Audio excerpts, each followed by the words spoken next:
And good evening, and welcome to the Dusty Feet. It's the 19th. There we go. It's the 19th of May, and we're going to do part two of um, Storms and Swine, Storms and Swine from the Matthew series. So we're going to wrap this up. But I think, not but, and we're going to continue to go after some things to think about. That white space between the black letters that I kind of like. Okay.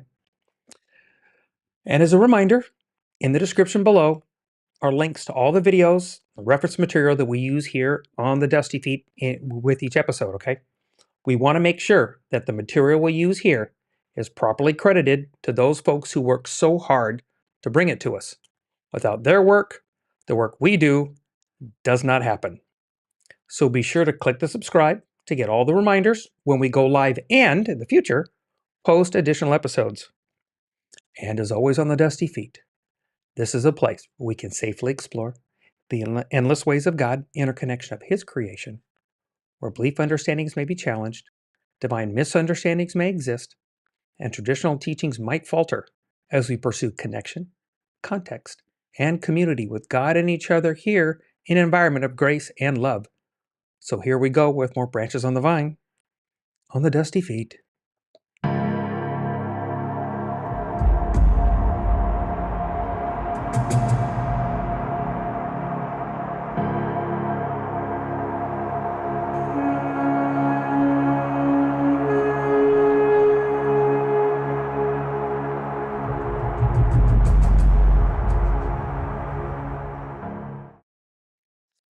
Okay, so we've got the Mackie video. So we're going to get to it, let it play, take notes, enjoy Tim Mackie. We'll talk at the end.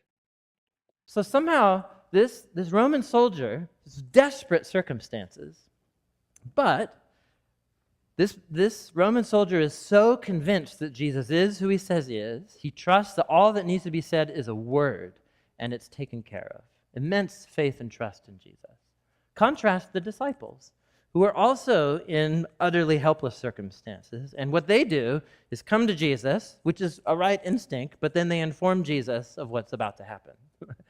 Right? And it shows a lack of trust. That's what Jesus is pointing out. Why are you so afraid? And it's a bold call. I mean, I'm not going to say I am sympathetic with the disciples, right? You have a wave splashing your face in the middle of a huge storm like that. But Jesus, he's called these disciples to a high level of accountability, and they're watching Jesus do these amazing things, and so he kind of chides them and gets into them a little bit. Look what he does next. After the lecture, right, in the storm, he gets up and he rebuked the wind and the waves, and it became completely calm. He gets up and he rebukes the wind and the waves. Can you think of any other stories or poems about Yahweh, the God of Israel, rebuking the stormy waters? Right? Why did Matthew phrase it that way? Right? So we're like engulfed in the story and in the events and so on, but we forget, like Matthew is composed, the gospel according to Matthew, after the fact, right? So Matthew is sitting post-crucifixion and resurrection, and he's convinced about who Jesus is, and he wants you to believe in him, right? And so as he retells the story, he describes what Jesus did, right? He has this memory, because this is what we're listening to, the memories, eyewitness memories of the disciples. And as he retells the story, he uses language from the great biblical poems about the Exodus, about God's people being in utterly helpless circumstances before the raging waters. And he describes Jesus getting up and doing, well, actually, so stop and think about this. So in the story, who's crying out to God for help and deliverance in the Exodus story? The people of Israel, right? The people of God. And who is the one with unique power to calm the raging sea in the story of the Exodus? It's Yahweh, the God of Israel. In fact, that experience was so powerful and so marked the Jewish people that, let's go back to Psalm 89 here. If I'm an Israelite and I want to talk about who the only one true God is, sorry, can we get Psalm 89 back on the screen here? If I'm a poet and want to talk about who the only true God is, what do? I retell the story of the Exodus.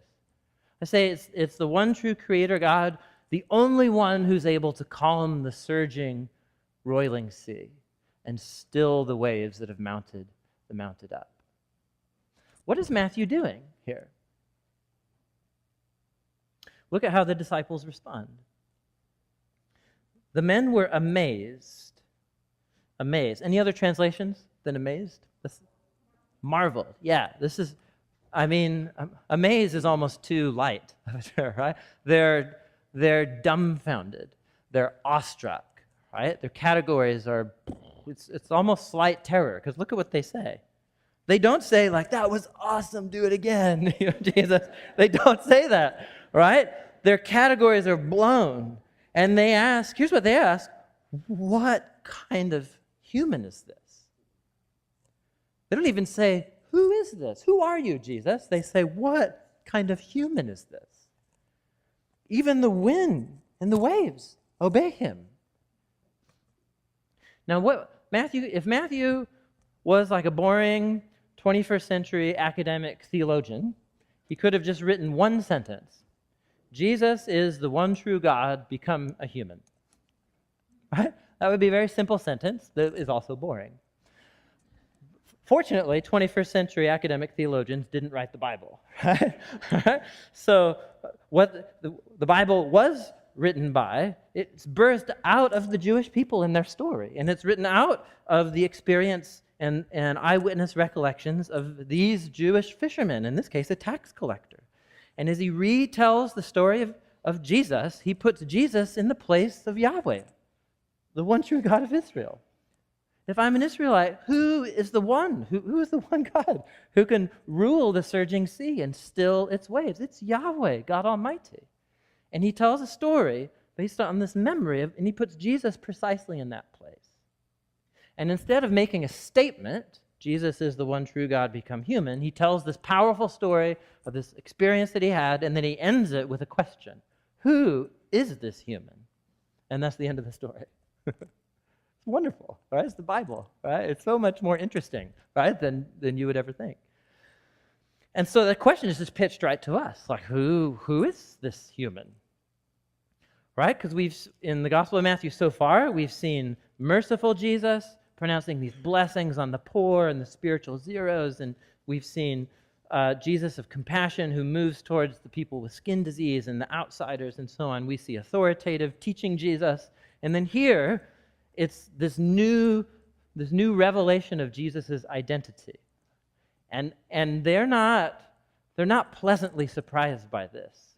Their minds are blown, and they're actually scared. I mean, you can make light of it. The analogy that came to mind is like growing up, and you're in your 40s, and then you find out your dad is Superman or something like that, and all of a sudden you have to like rethink your whole childhood experience. You know what I mean? Like he was away on a business trip or something. Like really? No, actually he was fighting, the powers of evil or something. So all of a sudden you realize who this person is, and then you have to rethink every moment you've spent with them and see it in light of this. And that's exactly what's happening right now. They're disturbed, right? Slightly terrified even. And so they ask the question, who is this? Matthew doesn't answer it for us.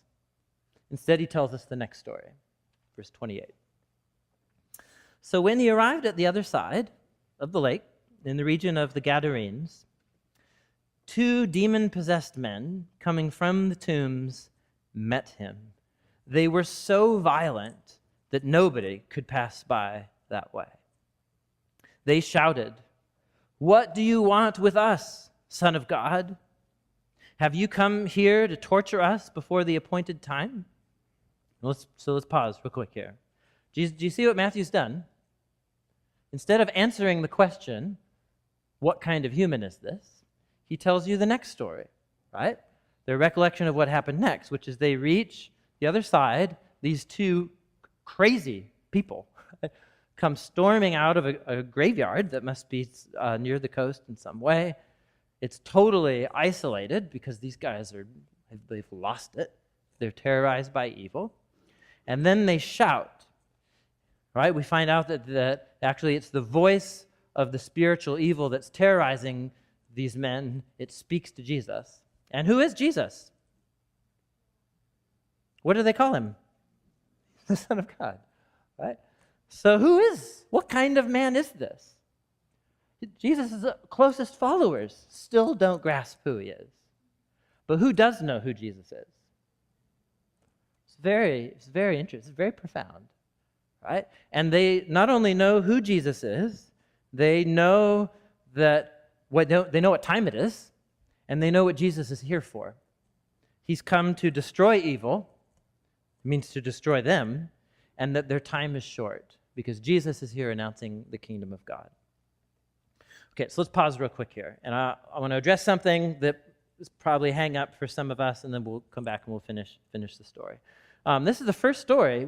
It's been mentioned twice in Matthew so far that Jesus cast out demons or cast out evil spirits from people. But this is the first story that gets into the details of one of those experiences. This is the first time Jesus performs an exorcism or casts out demons. And so here's what's happening in the room right now. I know this is what's happening in the room, is that there's half of us who you see the world in a way very similar to the story, and you're like, yeah, Jesus did that. This is because it's real. And then there's another half of the room who's like, this is weird.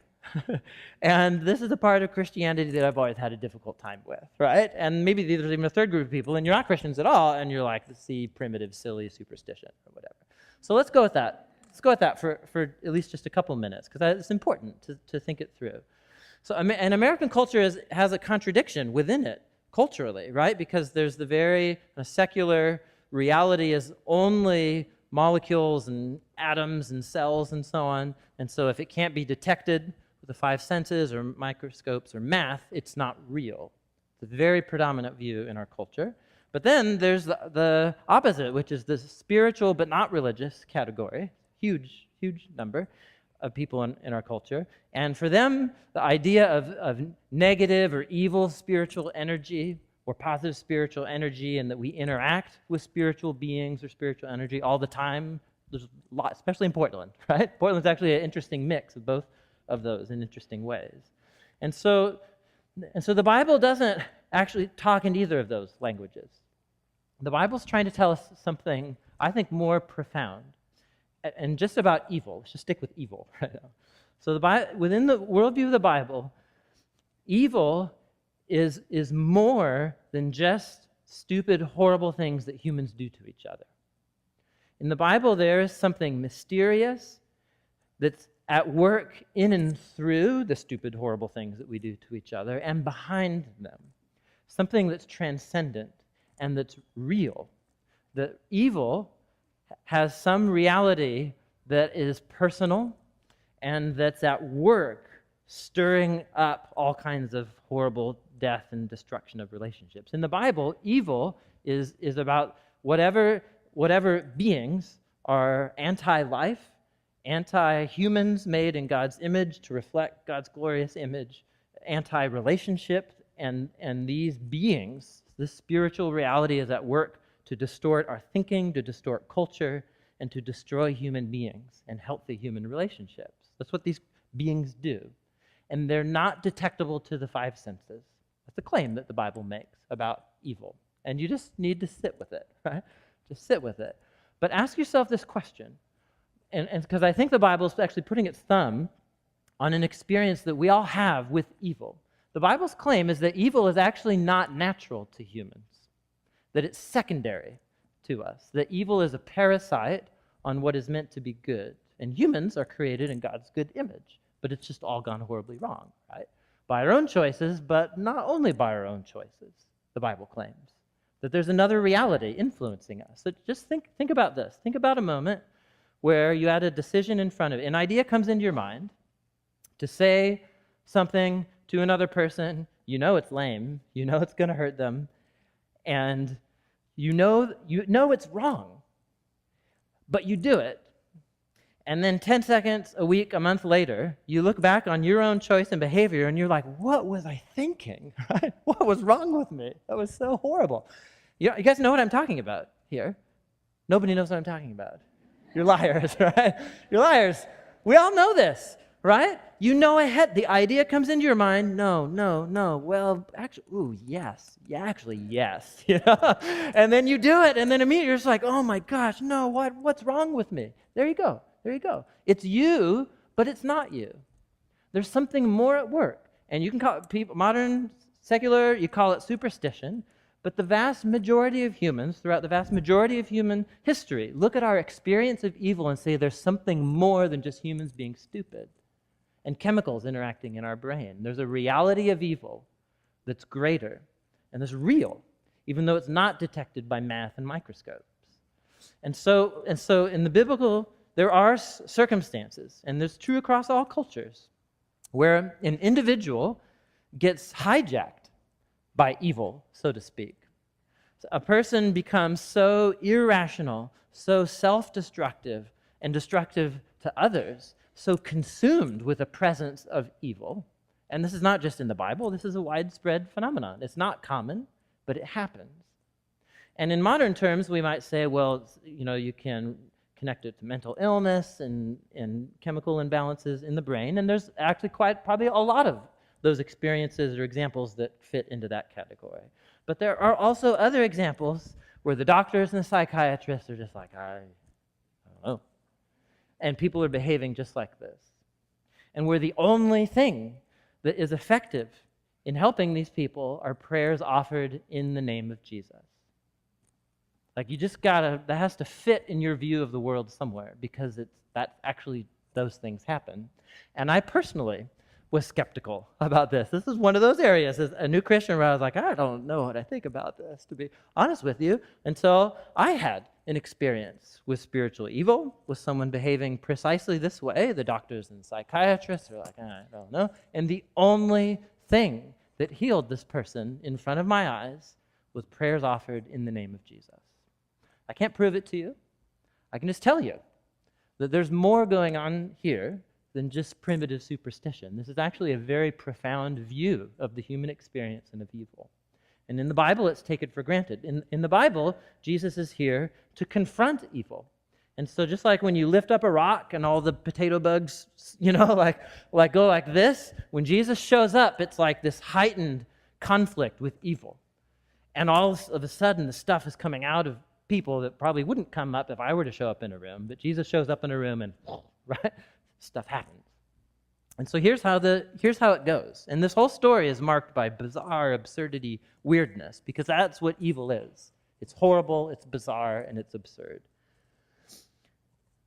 Some distance from them was a large herd of pigs feeding. I'm not trying to say any of this is normal. This is strange. The demons begged Jesus, if you drive us out, send us into the herd of pigs, so that these spiritual evil beings don't want to be without a host of some kind. Jesus respects that offer. Right? He said to them, this is the only word Jesus says in the whole story, go. So they came out and went into the pigs. Then the whole herd rushed down into the steep bank, into the lake, and then drowned in the water. That's just very strange.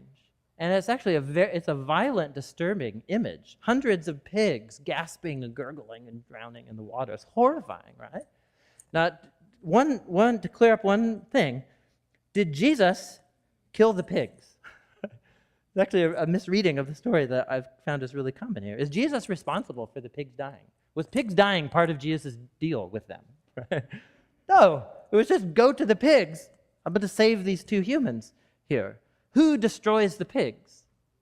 These evil spiritual beings do. And they die in the most horrifying way, which is it's absurd and horrifying. That's evil, isn't it, in our world? That's what evil does.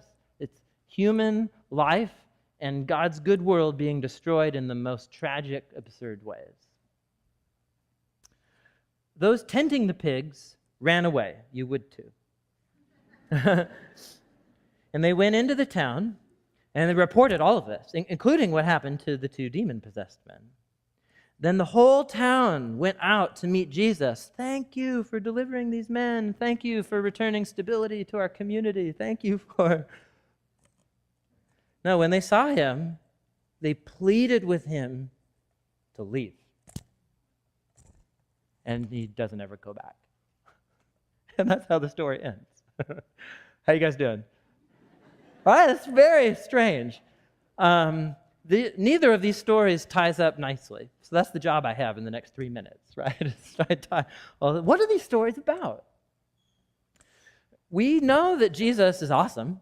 We know that he's merciful, that he's kind, that he's wise, that he's brilliant, right? That's what the stories so far have been developing for us. Now, here's 2 experiences that the disciples have of Jesus, and this is a new category-shattering side of Jesus that they didn't have room for. They could call him a prophet, they could call him a teacher, they could even call him the Messiah.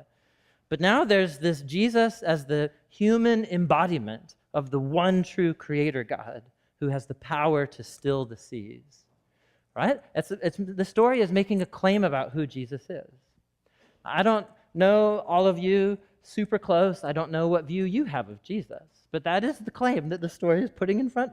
You might already believe that about Jesus. You might not. You might be still sorting through what you think about Jesus. But at least do understand that's what the story is claiming. That he's not just a teacher showing us a way. He's not just a powerful person. He actually is claiming, that's what the story is about, is claiming to be the embodiment of the one true God come among us. He is the way. And he doesn't just have power, he is power as the good, wise author and creator of all that exists. And what is Jesus here to do? He's here to confront evil. And not just evil in like the corrupt Roman Empire who's being oppressive to his people. He's here to meet and confront evil in what he believes is its source, its spiritual source that has twisted and distorted human thinking on an individual level and on a corporate societal level. And he's here, and that confrontation with evil makes people uncomfortable, right? It creates awkward situations where Jesus disturbs the status quo. And Jesus confronts and challenges things that will make people uncomfortable. And it might actually be so uncomfortable that people want nothing to do with Jesus once they begin to grasp the claims being made about him. Are you with me here? I think that's what these stories are saying. They're not meant to make us feel comfortable. They're meant to show us that there's something terrifying about Jesus. If you really wrap your mind around if this claim is true and what Jesus is here to do is terrifying. And it would remain terrifying if you didn't have all of the other stories to tell you the character and the heart and the purpose of Jesus. He's here to confront evil. And he's here to confront evil out there. He's also here to confront the evil that resides in all of us and that stains our own hearts. And that confrontation with evil is going to be messy. It's going to make lots of people uncomfortable. It will cause people to humbly bow before him in gratefulness for his love and his mercy. And it will also cause other people to be like, leave and never come back. And that's what Jesus evokes in people. And we have to deal with that. We have to deal with it. And what this is the first story, really, of Jesus confronting evil and bringing his justice to bear on it. And it points forward. There's going to be a lot more tension and conflict going on in the story as we move forward into chapters 9 and 10 and so on.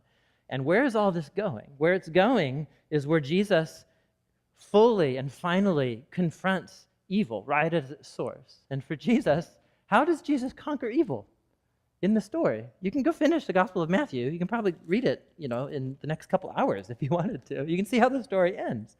And it ends with Jesus' conflict. Jesus wins over evil by losing.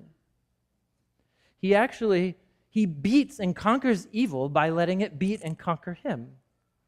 Right? Jesus actually allows the surging waves of spiritual evil and human evil to completely engulf him and take his life. It's like he's allowing himself to be submerged under this whole human tragic mess, right? that we're in, and it just engulfs him. And that informs Jesus' teachings about how you become one of his followers, is you actually win by losing, and you gain your life by losing your life, because that's the kind of victory that Jesus is here to bring. And that's what Good Friday is about, that we'll celebrate in a few weeks. And then in 3 weeks from now, Resurrection Sunday is where it all comes together, where because Jesus is the embodiment of the author of all creation, and he is dead set on redeeming and healing and rescuing his world because of his great love for his good world and people made in his image, he will not allow evil to get the last word in his world. And so his resurrection from the dead is Jesus' victory and conquering of evil and death. And he offers his life to those of us who will wake up to him and wake up to who he is, which is both the best news and the most disturbing news that we can respond to. That's the best I can do for tying this up, you guys. The best he can do for tying it up. And actually ties it up very, very well. So we're going to unpack, okay? We're going to unpack. So I like what Tim said about Matthew's possible thoughts, that he's connecting them, these people, to the events of their forefathers, their cultural, historical past. He's connecting those stories to Yeshua. He says, obviously he knows Matthew is way post all of this. Everything that he's composing is now off of stories. He's experienced all of this. When we're reading it, understand when he's telling the story, they're in it. They're in it. Matthew is sharing the story post for us to get it. Okay. But they're in it. We're going to talk about being in it. Okay. Let's take a step back for a moment. Trust. Trust. Is that just bestowed upon you? Can you bestow trust? Just say, trust me, and it'll be so. Or just trust this, and it'll work. Or does it take actual life experience to be learned? Okay. I think maybe now what we can try and maybe think about starting to put our feet in these guys' sandals. Okay. Let's put our feet in these guys' sandals. Let's make some footprints here. Okay. These are people like us that have been attracted to this rabbi, this teacher, Yeshua. Okay. And we're on a journey. Okay. This journey begins as he exposes these new followers, some young, some old. Some have probably never followed a rabbi. Some, I'll bet, probably have. And some, I'll bet, never, ever thought they would. Matthew, tax collector. Probably not following rabbis at the time. I'm thinking he's probably, this is not the direction I'll be heading in my life. And we don't see him till chapter 10. So what we're hearing now is stuff that Matthew was told about. This is the stuff that helped Matthew become a follower. Okay. So how does one do trust, right? How do you do trust? Can you draw a picture of it? Is it tangible? Something I can hand you? Of course it can. Okay. So let's leave that on the shelf for a moment. Let's take that, put it on the shelf. Little faith. Again, I ask the same questions of this that I do trust. How does one do faith? Is it tangible? That's something I can hand you.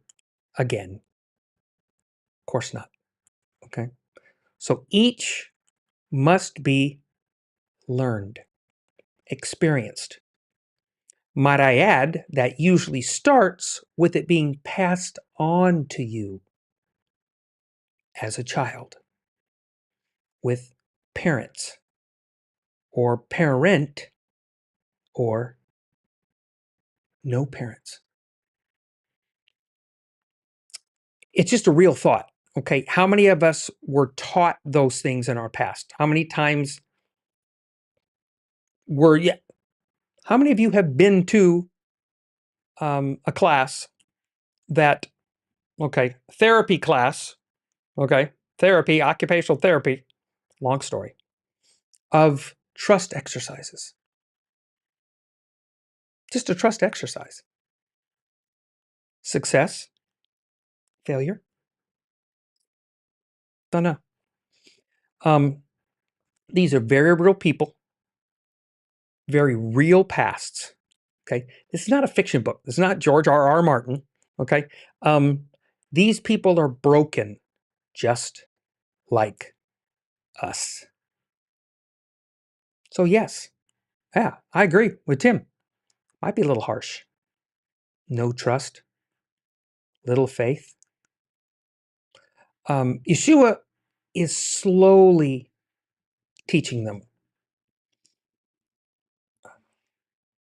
but yet he only has a short amount of time, 3 years, and the clock's ticking now. We don't know how far down this is. We don't get those check marks.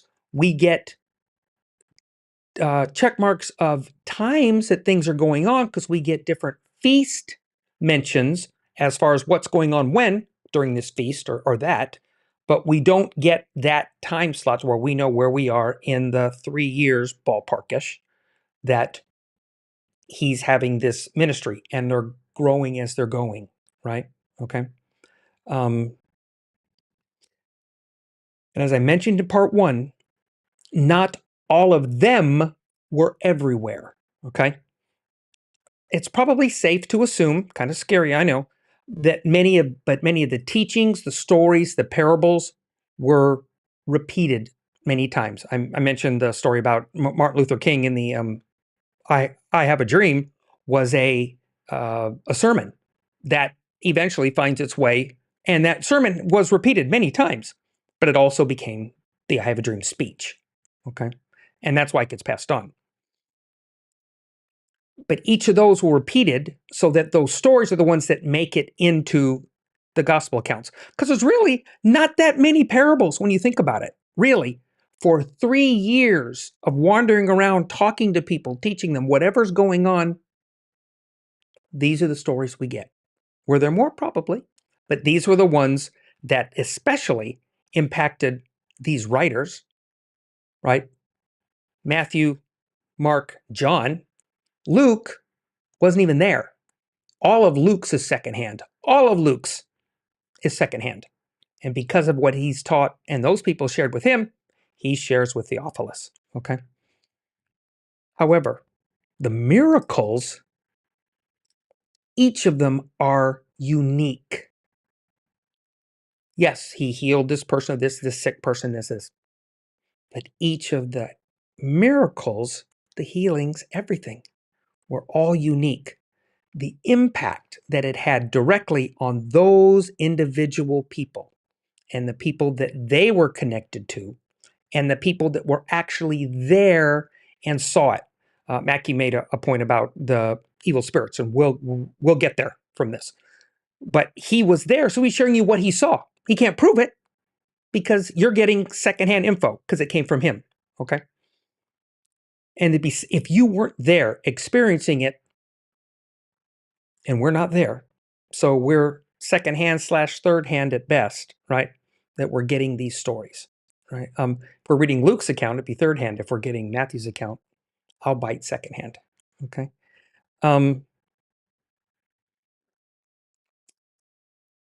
These were. This is going to build onto this as we go. These are slowly building faith in this new teacher, to trust this new teacher, just like us, right? We expect new believers to just take our word for it, right? And faith and trust are bestowed. Take my word for it, and you have faith and trust. Go. That's not even true in our own lives. That's not even true to you and me. Why do we think we're throwing that same thing that direction? Not to get too far down a rabbi hole, but Tim did mention a previous story. That's what we started this clip with, right? We started this clip with where he's talking about the Roman centurion and the servant that was dying, and Yeshua, and he comes to Yeshua to have him healed. Okay, I'd be willing to place a rather large amount on the probability that this servant was a follower, a believer in Messiah. Okay, he was not one of these traveling followers of him. We know that because he's a servant. He's got a job. He's serving this Roman centurion. However, as our friend in the channel, Wilby Wilson, continues to bring to our attention in a very, very good way, that they are giving an account of who the Messiah is to them, sharing those stories to the centurion. Not witnessing to the centurion, he's sharing his experiences and his belief. Is there a relationship between the centurion and this servant? Probably. I'm also probably comfortable with that this servant is a Hebrew slave, a Hebrew servant. Hence the point, okay? And this Roman centurion engages with this servant enough to believe and trust, now we get, and faith to make this walk to talk to Yeshua. And he says, see that? They're learning, they're growing. But that comes from the other events coming to him from another person. Interesting, huh? Because there's a good chance this Roman centurion is not following Jesus around. It's a Roman centurion. I doubt it. Okay, Romans were not friendly people. To you, they weren't welcome in the crowd. Let's put it that way. This teaching of faith and trust only reinforces this. In other words, this is where we're building. He said, okay, get ready. We just had this event. We just had this. Matthew's setting us up. Matthew's setting us up. Okay, because we get this. And then we get, so more teaching and faith is coming in the story. We're going to get to 9 and 10 down the road. We get this, and Mackie talks about it, that it's going to ramp up. So I want to stretch to that white space between the letters, okay? That this slowly builds, that this is a group, these people that he's talking to, that we've had on the boat, and then we're having here on the shore watching this, are the devout followers. Those that were with him regularly everywhere he went, right? Most of the people around there have learned of Jesus's teachings. They've heard of him. The story gets around. We have 5,000 eating in not too long, right? But and maybe been for a miracle event here and there, but they're not with him, following him every day, everywhere he goes. That group is much smaller. Still a pretty good sized group, because there's a point where not too long after this, we get 70 taking a trip, right? 70, 70. Okay. So it's not the 12. We can't be 12 because Matthew isn't there yet, right? But these people that are in the stories around, are going back to their homes, are going back to their lives and telling their stories. Okay. They're going back to what they're doing and do that. That's not a bad thing. We're supposed to live our lives. We're supposed to work. As many of the parables have mentioned, we have being a good worker, responsible manager or a boss, and fair day's wage, fair day's labor, fair weights, fair scales, fair measure, all communal interactions, all part of what he expects from his believing community. Okay? These few that are following him, that he's teaching, are groomed for a different purpose. And Tim said, maybe called to a higher purpose. And I'll bite. We know they aren't the 12. We know it. but they're being tested to see who out of this group is going to become these guys. Yes, as a follower, there are ways, but there's a difference between a follower and these guys. We just need to remember that. There's the servant with the centurion, and then there's these guys. Keep that in mind. Okay. For me, I'm a farmer. I'm a worker. I'm not one of these 12. Okay. But as Wilby Wilson, again, brings to our point, I can give my accounting of who I believe in, what I believe, maybe even why. And I share those stories for those that are interested in listening. Okay. I'm not screaming at somebody on a street corner, pointing around with a sandwich board. Community. Relationship. Okay. I'm not a Peter. I'm not a Paul. I'm not a preacher. I'm not an evangelist. Just a farmer telling a story. Being willing to engage in discussion with those with similar thoughts. Willing to have those thoughts challenged. You challenge me, I challenge you. And really trying to figure out what we're reading about, right? Having a different experience, maybe. Okay. That said, let's move on. Okay. So now we're hearing and experiencing events that have an echo pattern to their own heritage. There's a connection to these pieces. However, it's interesting because the event that we have with the water takes a connection from their heritage and their past, and they're getting it, right? From these are the forefathers and the Torah and the prophets, right? And I very much agree with Tim that they're seeing this particular story in the wind, in the waves, as an echo of the story of their past, that they begin to process this pattern. These characters are from the history of the children of Israel. Yeshua is the rescuer in the waters. They get it. That's why they're here. This has to be experienced by them for us to hear the story. They have to experience it, grasp it, and then share the story back to us, which is exactly what Matthew's doing. Okay, exactly what Matthew's doing. We are the ones looking back, 2020 hindsight, from what's been collected, right? And looking back. We choose, we're not there experiencing any of this.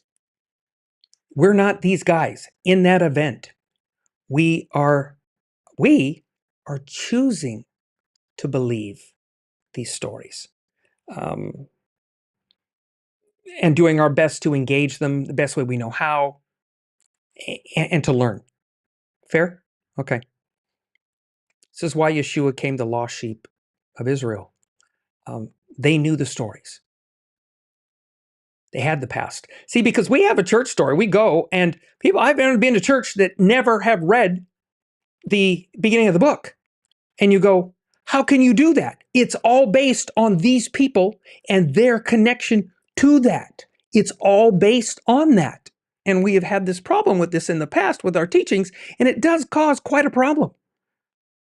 And now we're trying to gather some of that back.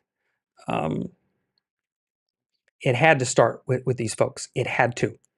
Now we're learning their journey. Okay. Let's get to the evil spirits. This story, after the water and the waves,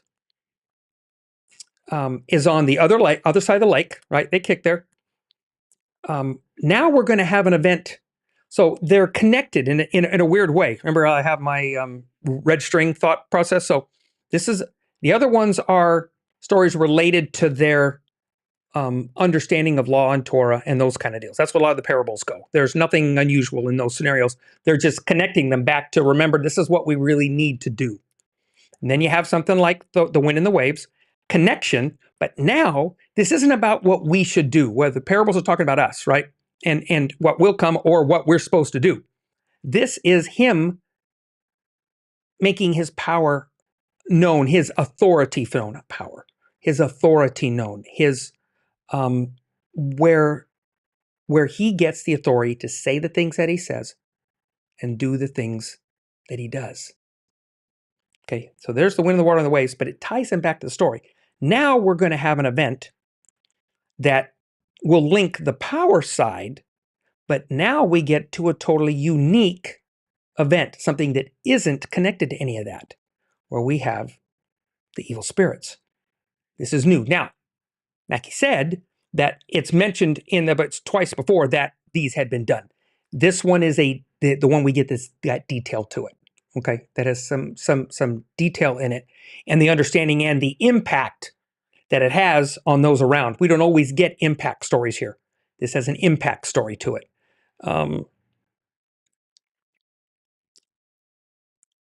Okay, did I mention? I don't think I mentioned. I find it interesting that the two men came out to meet them. Still an interesting story. Like I said, this one's just full of messiness and not understanding and really weird and bizarre. But they came out. Why come out? Why not hide and just wait for him to go by? Why come out? Again, doesn't say. Don't know. Okay. But they come out. Then they have this interaction where they say, what have we to do with you, Yeshua, son of Elohim, right? Have you come to torture us before the appointed time? So they're already aware of his authority, right? We're acknowledging this, and they're making it clear to them while everybody else is watching to Yeshua, right? So this is not a power debate. This is not a Carmen video, Jesus on the ropes, the devil, and he beats like Rocky, no. They know who he is. They know his authority. And they comment on something in the future. Okay, let's put that on the shelf for a second. Let's put that on the shelf for now. I did like Tim addressing that there's more to evil than just humans doing stupid things to each other, right? To themselves and or others, right? That there's also an evil that can work in and through these horrible, stupid things we do, and the impact that it has on others, all at the moment and generationally going forward. These beings, I'm going to stretch us here. These beings, these entities are anti-life and anti-human. Okay? Really. Remember, we were created after them. Okay? We were created after them. So for some reason, of which we're not fully aware, they're angry and they're jealous of these creatures, humans, and the globe, mind you, the rest of the world that he created, that God created. They're anti-life. They're anti-God. They're anti-relationship.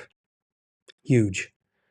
They work to skew our thinking, destroy our cultures. To skew our thinking and destroy our cultures. And we know that there are those like this that have been ensconced. We'll talk about that. Now let's get back to the comment on they didn't know that there would be, that they know there's going to be a reckoning at the appointed time. We now have revelation. These guys don't understand this. They might, maybe there's a few points that talk about something like this in the prophets. If you kind of know what you're looking for in the pattern, clearer maybe a little more in the revelation to John. That doesn't happen for another 80 years. Okay. So 85 years, long time, 80 years, 80 years. So at that point, again, they're seeing something they're going to have to put on the shelf. Matthew is grabbing this and putting it on the shelf. Matthew's bringing it out. I don't know if Matthew knows. Matthew was compiled before John. Okay. Revelation was the last thing written. Okay. As far as the canonical books, whole nother debate. We won't even get into that about other things. But that said, that's the point. So we don't know. But I like this point. Tim brought up a very good point, and one that's very important. Very important. The evil, that counter to God thinking, is not natural for us. We are all, after all, we're created in God's image. I don't think God created us broken. Okay. It's not in our nature, but we can choose. I don't agree with eternal sin nature. I don't. I say we have our choices and the generational impact that it has. But we could choose to act, and then we pass on that learning that we do. We have the propensity to not only pass that on, we pass those on to our children. Oft, unintentionally. We don't even realize we're doing it when we do it. We were created to choose the garden, God says, and we go back to the garden. Here's this, don't do this. Automatically, God has a choice. Our creation is the choice. Okay? To choose to act anti-God, our nature is really the opposite. Our egos get in the way, yeah? The way we were created. I like the analogy that evil is a parasite, right? On what is designed and meant to be good. And then that parasite has an influence on our world and possibly directly on some of us, okay? So here's parasite. Let's look this up real quick. An organism that lives on or in an organism of another species, known as the host, from the body of which it obtains nutriment. A person who receives support, advantage, or the like from another or others without giving any useful or proper return, as one who lives on the hospitality of others. Or, in ancient Greece, a person who received free meals in return for amusing or impudent conversation, flattering remarks, etc. Comedians? That's a little harsh. Sorry. Okay. So we have the parasites. Okay. Now, how that plays out, I believe that our choices often lead to experiences that we may like, but we know they're wrong. We do things and we rationalize, we talk ourselves through. Every addiction is based on this, right? That choice, and we talk ourselves into it. However, if you do it long enough, the chemical nature of our bodies take over. And then we get hijacked, right? We get hijacked. Like Tracker Jacker venom in Hunger Games. Peeta gets captured, hit with Tracker Jacker venom, and then they tell him half-truths. A bunch of half-truths, and then mixes it with a whole bunch of bad truth. No, untruth. Okay? So we got lies and half-truths. And these get all jumbled up. And then he messes up with his brain and he tosses them back in, gives Peeta back to them. And now we have this ticking time bomb because he keeps reacting to these untruths. Okay? Because he's fooling himself that it's right. I got to kill Katniss. She's a mutt. We keep telling ourselves in any addiction, we keep telling ourselves it's right. We have those conversations. We say it to ourselves. Why? Yes, influence of evil, the choices we make, their preponderance to influence, to make available those things for our choice. And then, hey, I can put it out there. You still got to pick it up, right? Chew on that. Okay. That's one level of this parasitic nature. Okay. Being controlled, as Tim's talking about, is rare. Okay. It's real, indeed, but much more rare. And it is cross culture. It is global. It doesn't impact, this isn't about just followers or people that would be followers of Yeshua. These are people on the planet that have chosen to, or somewhere along the line, made choices that we're going to have a problem with. That's God's to sort out. That's God's to sort out between his other beings and us. That's God's to sort out. We, when somebody is released from that, like these two men were, we get an occasion. You know what's interesting in the story is the villagers actually upright and say, you need to leave, because their impact was very direct, very personal. You took something scary that they don't understand. This is, if trust me, if this is the only impact that you have an understanding of this man, because you have none other, this is frightening. Are you shocked by the village's response? I'm not shocked by it at all. I'm not shocked. Disappointed, maybe. But the lesson is not for the villagers. The lesson is for the followers that are with him at the time. It's their lesson for them to learn. And what about the men? Did they leave the village and follow? Interesting. We don't hear much about those. Interesting, though. Tim mentioned one point, this is kind of a weird point about these entities not wanting to be without a host. It's very Hollywood, okay? What's interesting is you just continue to read the story, that doesn't play out.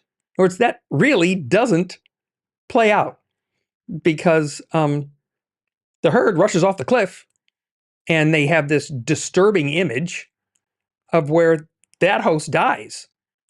So that kind of goes out the door a little bit just by continuing to read the story, kind of pokes a hole in that balloon. Still confusing. Interesting. Yeah, do we have this huge exorcist scene? And I'm like, nah, I don't know about that. But it's interesting that we don't have this big scene of this and holy water splashing on them and crosses burned in their forehead or something. It's no. Interesting that they ask, can we leave? And Jesus just says, now it's interesting. Some versions in Bibles say go, and some say just go. Some have an exclamation point, right? There's nothing like that in Hebrew. There are no exclamation points. There's not even commas, semicolons, colons, periods. You know, you just, it's interesting how it's played out. Maybe it's the white space between the lines that I choose to take, is that they ask to go in the swine. Jesus says, go, go. These guys need to see the lesson. You need to leave. That's probably going to drive the swine nuts. because they don't understand it off the cliff. This confrontation definitely shows their fear and respect for Yeshua. Their understanding. They understood who he was. They got it. If they were listening, be going, did they just say, one of those deals? Is that what you heard? They have to bail. Okay, so both these stories are tied together, not by showing us patterns of what we should do, right? This is a different one, unlike we've been on the other ones. This is a pattern of who he is. Now we're seeing a pattern about the authority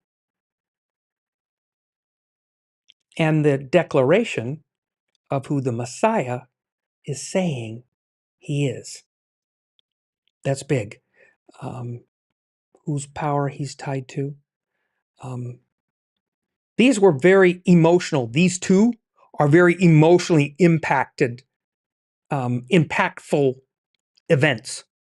They just were terrorized inside a boat thinking they were going to drown. We talked about that in episode 1, that these guys think this is bad, right?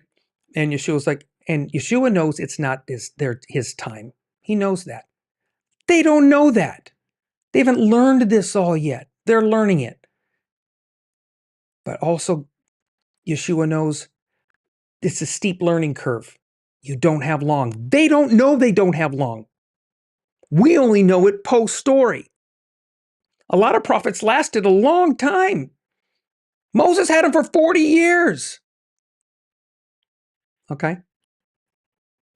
It's a different time.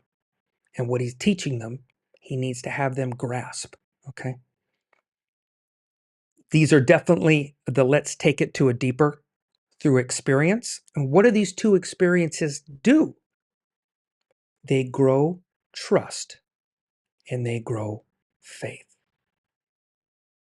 Experiences that grow it. Now, our challenge is, how much can we learn without experiencing it? That's hard. That's very, very, very hard. We hope we can try and glean some of that from this. Yeah, maybe. Those life lessons only get stronger, especially as we start going through the Gospels, right? Going through Matthew. These life lessons get stronger. Building for us as well, building and growing our salvation. Yeah? Yeah? Okay. Point to ponder. C.S. Lewis. I kind of like this. Okay. It's an interesting statement of his. I'll bite for most of it. To have faith in Christ means, of course, trying to do all that he says. There would be no sense in saying you trusted a person if you would not take his advice. Thus, if you have really handed yourself over to him, it must follow that you are trying to obey him, but trying in a new way, a less worried way. Not doing these things in order to be saved, but because he's begun to save you already. Not hoping to get to heaven as a reward for your actions, but inevitably wanting to act in a certain way, because a first faint gleam of heaven is already inside you. He has begun to save you already. Thanks, C.S. Lewis. And thanks for being with us tonight on The Dusty Feet.